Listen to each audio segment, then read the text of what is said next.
Welcome to the podcast where relationships, confidence, and determination all converge into an amazing, heartfelt experience. This is Speaking from the Heart.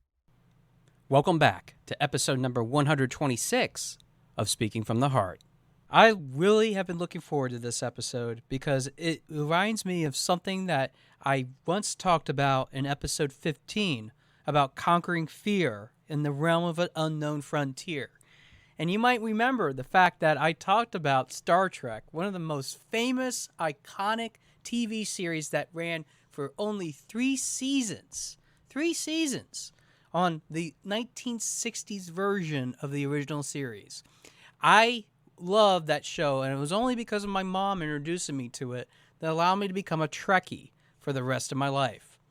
But there was something that I uncovered within the last several months about James Doohan, one of the characters of the original series that played engineer Scotty, that had not only an iconic nature and an iconic flair to what Star Trek is all about, but it also provided some context to something that I never even realized about him that I want to share with you today that maybe you didn't even realize when he was still alive on this very earth.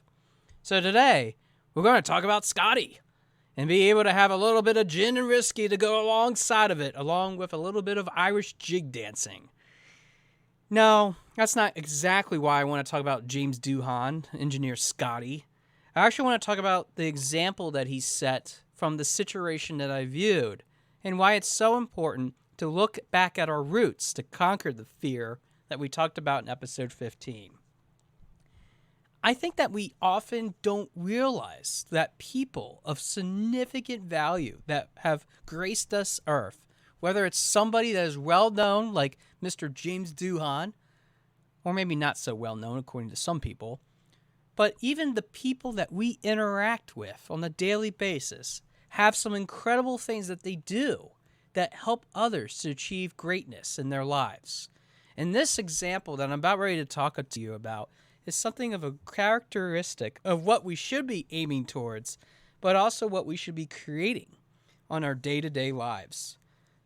It was a while ago when I watched this, but it was on Facebook that I caught this clip of James Doohan talking about some of the opportunities that he had with interacting with some of his fans. And one of them was about a young woman that he was able to save her life through a series of chain letters that went back and forth between the young lady and James Doohan.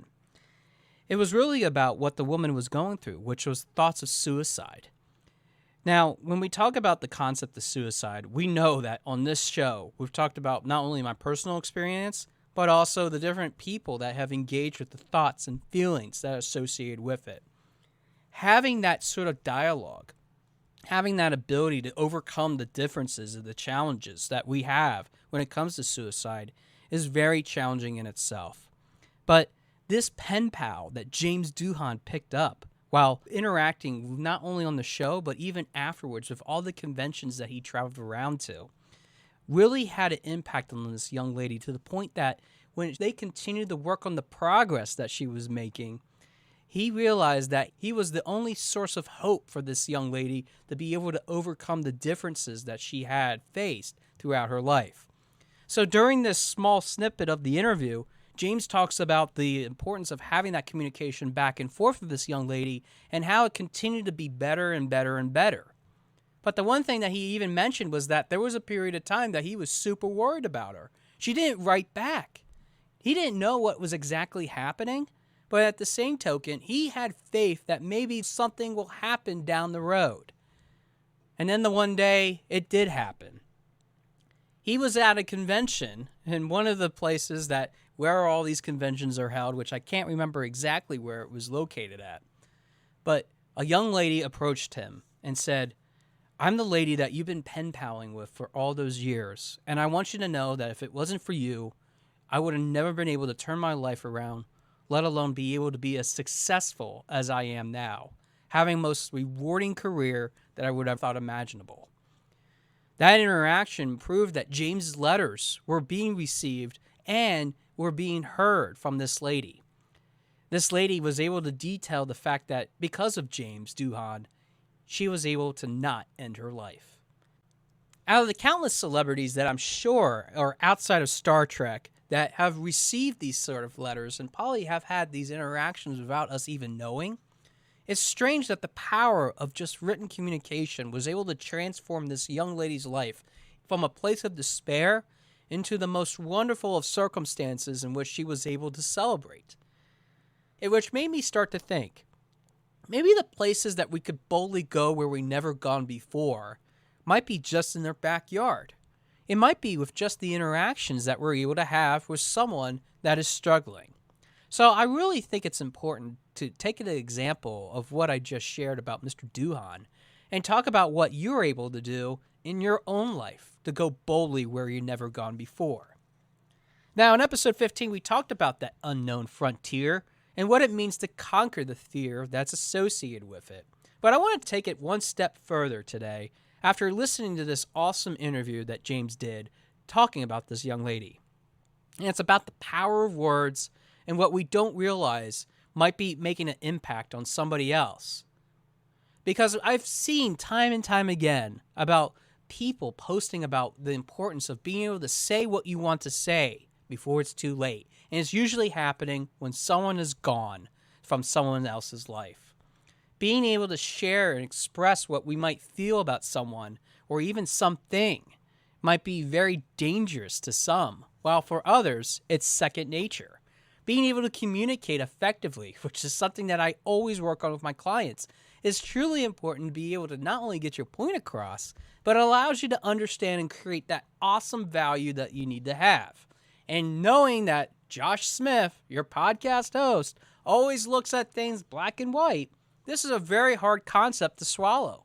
It means taking in the granular aspects of this conversation and trying to understand how it applies to all variety of different circumstances.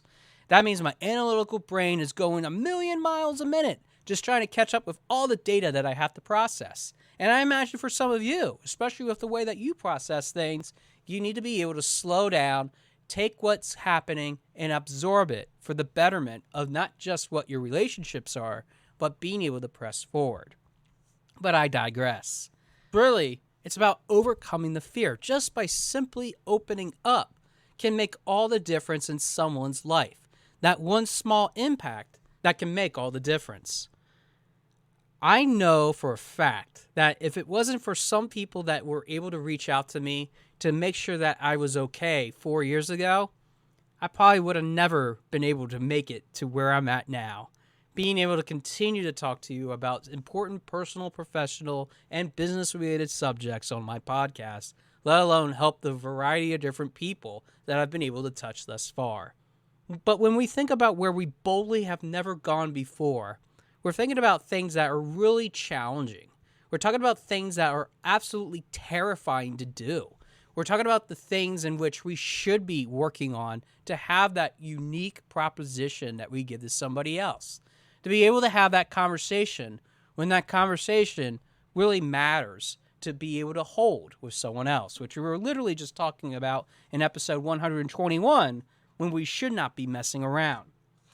Even with all that said, the captivating moment of James's interview about this young lady and what this interaction meant to him really shows that the human condition can be alive if we're willing to work on not just the relationships that we foster, but just know that even the words that we say today can have a meaningful impact on someone 15 to 20 years later. Now, for those that don't know, I've also been bullied throughout most of my life.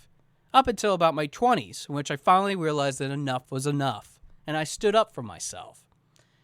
But before that, I've seen many countless people, even throughout my elementary, middle school, and high school years, put me down, push me into lockers, really hurt me verbally and physically.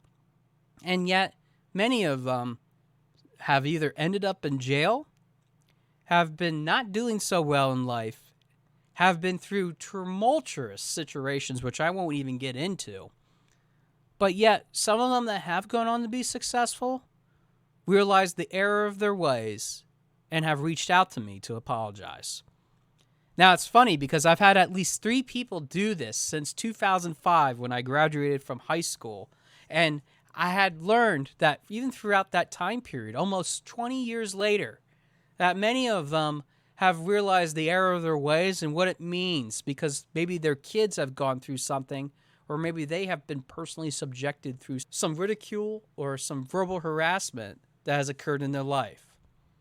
But the most interesting thing about those three people is that they continue to work on themselves, and I commend them. And if they even listening to this podcast at some point, I want them to know how proud I am for them actually reaching out to have the courage to apologize. Because that is usually a territory on which nobody ever wants to go. Tucking their tail in between their legs and willing to apologize. But why are we so afraid of the things that we've done in the past, and yet even worry about what we've done in the past to apologize for it? Well, I have a theory about that. I think that some people hold on to those feelings because they realize that after a long time of having to sit with it, they have to take some action about it. I think about the interview with James Doohan talking about this lady and what she had gone through, even the suicidal thoughts of wanting to end her life. Imagine having so much pressure in your life, having so much depression occurring, that you decided that you have to take matters into your own hands, do the things that even Mr. Doohan referenced to her, but yet at the same time, meet them in person and say thank you for all that you were able to do. I think that this pivotal moment, this emotional exercise, helps us recount the importance of not just forgetting where we've come from, but also remembering what we have yet to do on this earth. We've talked about on some episodes the importance of looking back at our childhood, the most innocent time of our lives, and thinking about the ways in which we can create value, which we even discussed this in the Neverland episode with Peter Pan and all his magical friends, Tinkerbell for that matter. But even with all the fictionality that's involved with it, the reality is that those people, the things that we become the best versions of, means that sometimes we have to look back at what we've done wrong, be able to forgive ourselves, and be able to keep moving forward, even if we acknowledge that for a brief, instantaneous second. I don't know what you might be holding on to today, whether it's of somebody that has passed away in your life, maybe has gone through a lot of problems, maybe a lot of circumstances, maybe a lot of situations for that matter, that maybe need to be forgiven. But regardless of what they've done to you or what they have done to others, think about the example that you can set for someone else and what they might see in you as a result of you doing that. If you're able to do some of the things that even Mr. Doohan did, even if it was through a text message today, or even writing a traditional letter, which many people have forgotten how to write a letter, it can make such a meaningful impact, not just on the example that we can set, but also the character of our ability to not only grow and evolve into more meaningful individuals, but also serve a purpose where sometimes when nobody is looking, they are looking at you. You don't have to be famous, you don't have to be well known, or you don't have to be the all-powerful authority when it comes to a subject matter to be able to make a difference. Even the smallest thing that hasn't been looked at for the longest time. Maybe cleaning the back of the refrigerator. Maybe tidying up the garage when you haven't even been asked.